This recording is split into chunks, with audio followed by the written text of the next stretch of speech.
ये जो flower bouquet है ये बिल्कुल लाइव बुके है और इसके ऊपर हंड्रेड्स ऑफ फ्लावर्स आ रहे हैं और ये पूरा समर्स में फ्लावरिंग करता है। ये एक नहीं दो बुके हैं और दोनों के ऊपर जो है ना बिल्कुल हमेशा 24/7 जो है इसके ऊपर फ्लावर्स बने रहते हैं। तो hello friends, welcome to garden inside. और फ्रेंड्स, आज की वीडियो में मैं जो है आपके सामने दो फ्लावरिंग बुके लेके आई हूँ जो कि बिल्कुल लाइव हैं और ये सदाबहार के प्लांट हैं। ये बिल्कुल हमारे जो हैबिटेट वाइल्ड सदाबहार होते हैं उसके हैं और ये जो है हमेशा पूरी समर्स में मार्च से लेकर और नवंबर तक फ्लावरिंग करते रहते हैं। इसकी फ्लावर्स बिल्कुल रुकते नहीं हैं, पुराने गिरते रहते हैं और नए आते रहते हैं। तो मेरे गार्डन में बहुत सारे प्लांट्स हैं, लेकिन ये एक ऐसा प्लांट है जिसके ऊपर जो है मार्च से लेकर नवंबर तक रेगुलर फ्लावरिंग होती है, चाहे गर्मी हो चाहे सर्दी हो चाहे बारिश हो। ये रेगुलर फ्लावरिंग करता है। सर्दी में बस एक्सट्रीम ठंड है, उसमें जो है ये थोड़े से इसके फ्लावर्स 1-2 मंथ के लिए कम हो जाते हैं, अदरवाइज़ 10 मंथ इसके ऊपर रेगुलर फ्लावरिंग करती है और इसकी कोई केयर भी नहीं है। बस इसको जो है हमें एक अच्छी सनलाइट वगैरह मिल जानी चाहिए और साथ में जो है इसको पानी रेगुलर टाइम पे हम देते रहते हैं। तो ये प्लांट जो है कोई केयर नहीं मांगता, कोई फर्टिलाइज़र की रिक्वायरमेंट नहीं है। जो हम इसको गार्डन सॉइल में भी लगा सकते हैं और हम इसको जो है गमले में भी लगा सकते हैं। और जितना बड़ा गमला देंगे उतना बड़ा हमारा प्लांट हो जाएगा। छोटा गमला होगा तो प्लांट भी छोटा होगा और बड़ा गमला होगा तो प्लांट भी बड़ा होगा।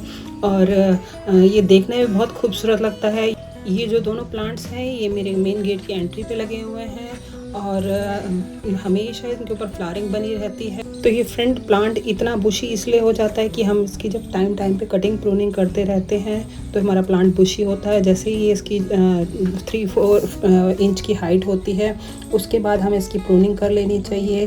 तो एक स्टेम काटेंगे तो 2 स्टेम्स निकलेंगी और उसके बाद थोड़ी सी फिर जब इसकी थोड़ी सी और ग्रोथ होती है फिर हमें इसकी प्रूनिंग कर लेनी चाहिए।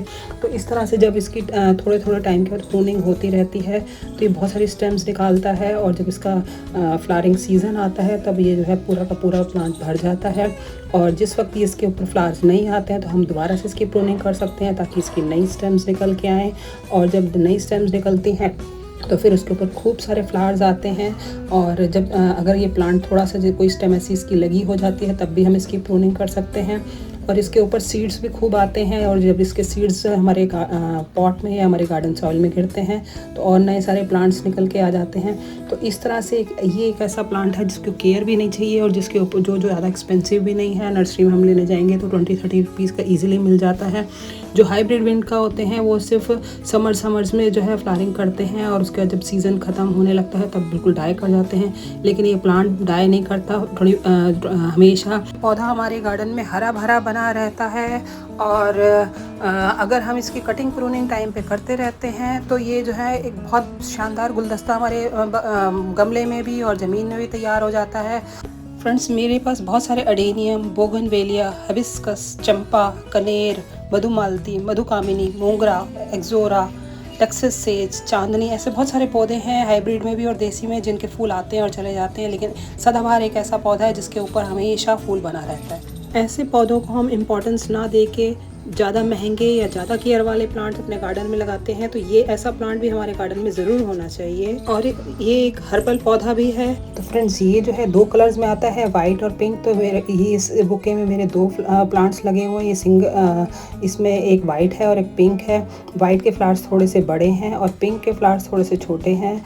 और जो दूसरा बुके है वो पूरा सिंगल प्लांट है, पिंक कलर का है। तो जैसे जैसे प्लांट पुराना होता जाएगा इसकी स्टेम भी काफ़ी थिक हो जाती है और पानी कम भी कभी कभी इसको नहीं मिलता तब भी ये प्लांट जो है थोड़ा सा इसकी लीव्स नीचे फॉल करती हैं। अदरवाइज़ जैसे ही हम इसको पानी दे देते हैं तो ये दोबारा से जो है बिल्कुल एक्टिव हो जाता है प्लांट। और इसके ऊपर जो है इसके फ्लावर्स हमेशा बने रहते हैं, चाहे दिन में देखो चाहे रात को देखो।